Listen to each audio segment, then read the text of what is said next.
Hello everyone, इस video में हम 2015 का एग्रीकल्चर का आंसर देखेंगे और कुछ आपको इम्पोर्टेंट टॉपिक भी बताएंगे साथ में। तो देखिए, इसमें जो पहला क्वेश्चन है, निम्नलिखित में से कौन सा उर्वरक कार्बनिक प्रकृति का है?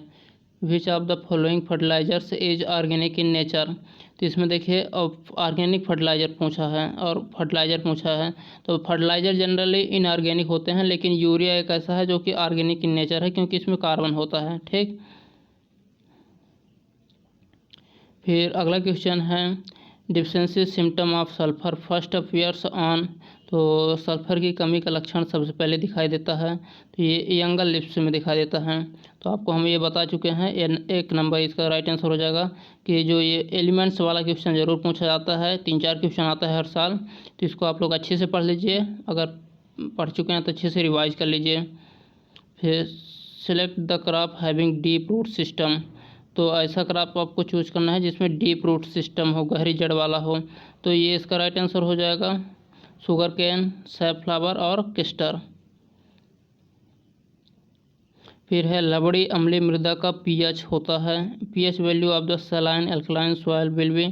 तो इसका तो हमारे अनुसार राइट आंसर पहला होना चाहिए, लेकिन आप लोग कमेंट करके ज़रूर इसको बताइएगा। ठीक, फिर अगला क्वेश्चन है, the most stable measure of central location is? तो केंद्रीय प्रवृत्ति का सर्वोत्तम माप होता है, तो इसका राइट आंसर हो जाएगा 1 नंबर अरिथमेटिक मीन। ठीक, फिर अगला क्वेश्चन है, यदि एक वर्ग अंतराल की न्यूनतम एवं अधिकतम सीमा क्रमशः 20 एवं 35 है तो वर्ग का मध्य बिंदु होगा।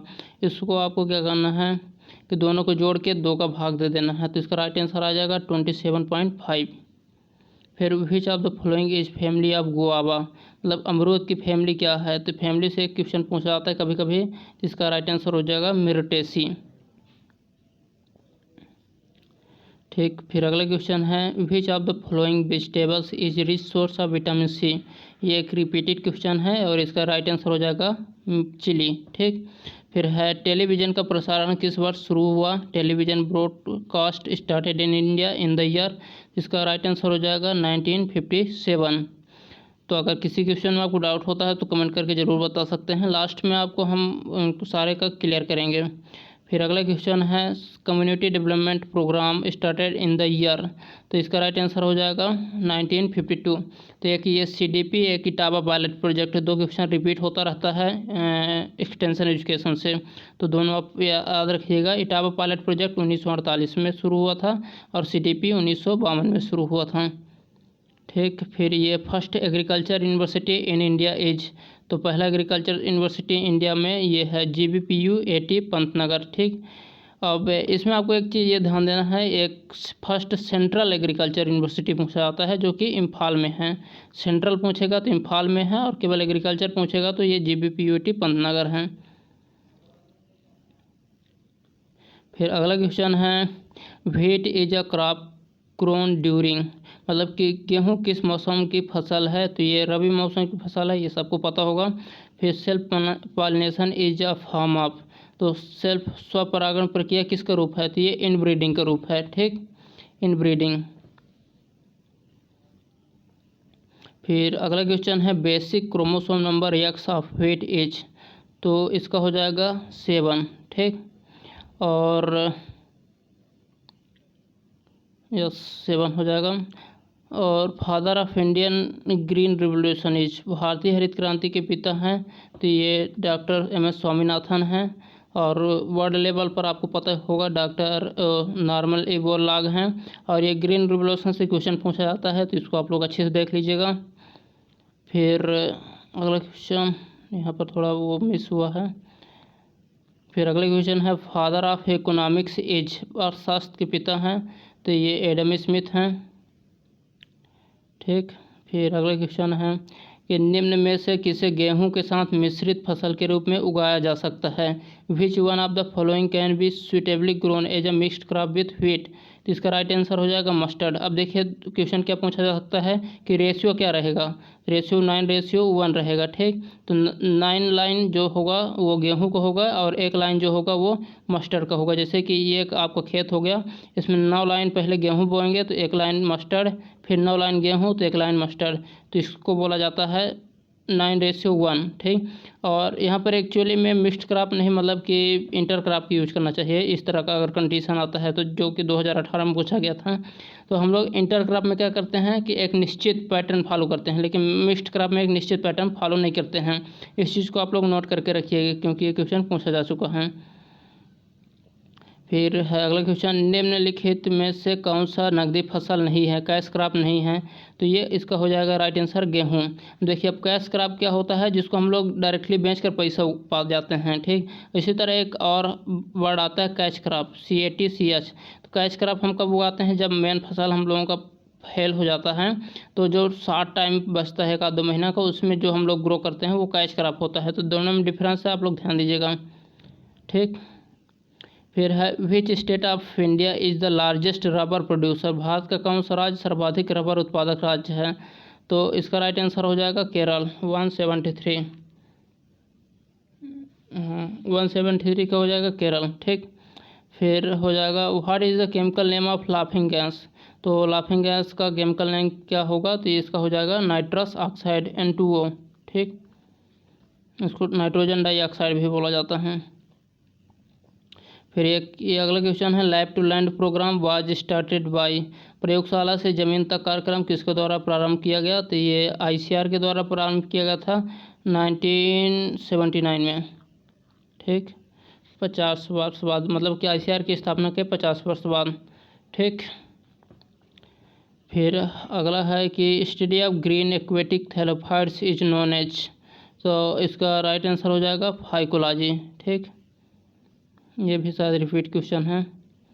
फिर subcellular components are separated by means of, तो ये थोड़ा हार्ड क्वेश्चन है, तो इसका राइट आंसर हो जाएगा differential and density gradient configuration. फिर अगला क्वेश्चन है, अकरेंस ऑफ 2 और more types of leaves on same plant is known as, तो ये हेट्रोफिली कहलाता है। ठीक, फिर अगला क्वेश्चन है, which one is the most mutable virus, निम्नलिखित में कौन सा सबसे परिवर्तनशील विषाणु है, तो इसका राइट आंसर हो जाएगा HIV। ठीक, फिर अगला क्वेश्चन है, ये भी रिपीट होता रहता है, व्हाट इज बैक्टीरियोफेज, तो बैक्टीरियोफेज क्या होता है, तो ये वायरस अटैकिंग बैक्टीरिया है। तो आप लोग देख रहे होंगे कि मतलब एग्रीकल्चर में बहुत सारा क्वेश्चन रिपीट होता है, और कुछ ऐसे भी रिपीट होता है कि सेम ही टॉपिक से, मतलब कि हर साल क्वेश्चन इधर उधर घुमा के पूछता रहता है। तो आप लोग ओल्ड पेपर अच्छे से ज़रूर तैयार कर लीजिए, वो टॉपिक तैयार कर लीजिए अच्छे से, और उस क्वेश्चन को अच्छे से रख लीजिए। ठीक, फिर जैसे कि ये एक है, tissue bearing dead cell is, अजीवित कोशिकाधारी उत्तकों को क्या कहते हैं, तो ये उसका राइट आंसर हो जाएगा जाइलम। ठीक, फिर अगला क्वेश्चन है, निम्नलिखित में से किसके साथ रखने पर ताजे अंगूर सिकुड़ जाते हैं। ठीक, तो pod with which of the following the fresh grape sink, तो इसका हो जाएगा साल्टी सॉल्यूशन। ठीक, ये क्वेश्चन 2020 में भी पूछा गया है घुमा फिरा के। फिर अगला क्वेश्चन है, Mendel did not work on which of the following, तो ये इसका राइट आंसर हो जाएगा पोर्ट साइज इन P। ठीक, फिर अगला क्वेश्चन है, एप्पल इजा, तो सेब क्या है, फॉल्स फ्रूट, सभी लोगों को पता होगा। फिर अगला क्वेश्चन है, which of the following fertilizers is the only fertilizer under statutory price control, निम्नलिखित उर्वरकों में से कौन सा उर्वरक विधिक मूल्य नियंत्रण के अंतर्गत आता है, तो इसका राइट आंसर हो जाएगा यूरिया। फिर अगला क्वेश्चन है, ये विच of the following is a case of genetic engineering, तो ये देखिए इसका राइट आंसर हो जाएगा सेकंड नंबर। ठीक ना, improving a plant with the addition of useful gene from the fish. अब देखिए ये क्वेश्चन इस तरह 2015 में पूछा था, अब इसी को सेम शायद 2019 या 18 में एक घुमा फिरा के पूछा था कि यदि किसी प्लांट में मछली का जीन डाल दिया जाए तो उसे हम लोग क्या बोलेंगे, तो उसको हम लोग ट्रांसजेनिक प्लांट बोलते हैं, ये ट्रांसजेनिक प्लांट। ठीक, तो इसी तरह आपको बता रहे हैं ना कि उसी तरह घुमा फिरा के ज़्यादातर बीएचओ पूछता है, तो इस तरह आपको ध्यान देना है। सेम यही चीज़ लिख दिया था, पूछ दिया था कि इस चीज़ को हम लोग क्या बोलेंगे, तो इसको हम लोग क्या बोलते हैं, ट्रांसजेनिक प्लांट। फिर ये BT cotton, what is BT cotton, तो बीटी कॉटन क्या होता है, insect resistant variety of cotton. ठीक, और इसका फुल फॉर्म होता है बैसिलस thuringiensis, तो इस चीज़ को भी आपको ध्यान देना है। फिर 188 नॉर्मल इबोला को निम्नलिखित में से किस विषय हेतु नोबेल पुरस्कार से सम्मानित किया गया था, तो देखिए आप लोग जल्दीबाजी करेंगे तो कृषि विज्ञान लगा देंगे, तो जो कि गलत है। अमन एंड शांति के लिए मिला था, पीस के लिए मिला था, ठीक ना, क्योंकि एग्रीकल्चर के लिए तो मिलता ही नहीं है। फिर ये जीएमओ स्टैंड फॉर व्हाट, तो जीएमओ का उपयोग निम्न में से किसे दर्शाता है, तो इसका हो जाएगा right answer genetically modified organism. ठीक, जेनेटिकली मॉडिफाइड ऑर्गेनिजम्स। फिर है cell theory was first formulated by, तो सेल थ्योरी फर्स्ट टाइम किसके द्वारा फार्मूलेटेड किया गया था, स्लेडन एंड स्वान के द्वारा। ठीक, फिर अगला क्वेश्चन है which of the following processes chloroplast, निम्नलिखित में से किन में हरित लवक उपस्थित होता है, तो 191 का हो जाएगा ग्रीन प्लांट सेल। ठीक, फिर which of the two living organisms symbiotically dwell together to form a lichen structure, तो इसका राइट आंसर हो जाएगा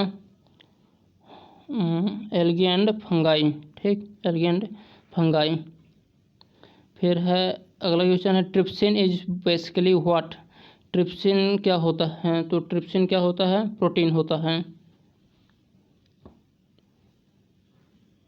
फिर अगला क्वेश्चन है which of these is not a C4 plant, तो निम्न में से कौन C4 प्लांट नहीं है, तो धान C4 प्लांट नहीं है, इसके अलावा सभी C4 प्लांट हैं, तो ये क्वेश्चन इंपॉर्टेंट है, तो आप इन तीनों को रट लीजिए, गन्ना, सोरघम और मक्का, ये तीनों C4 प्लांट है और ये धान C4 प्लांट नहीं है। फिर अगला क्वेश्चन है which of these fixes nitrogen inside leguminous plant roots, निम्न में से कौन जीवाणु दलहनी फसलों की जड़ में नाइट्रोजन स्थिरीकरण की क्रिया पूरी करता है, तो ये है राइजोबियम। ठीक, फिर which of these is placed in the category of microbes, निम्न में से कौन जीवाणु की श्रेणी में आते हैं, तो ये इसका राइट आंसर हो जाएगा साल्मोनेला टाइफी। फिर अंतर्राष्ट्रीय धान शोध संस्थान कहाँ स्थापित है, तो ये मनीला, फिलीपींस मनीला में स्थापित है।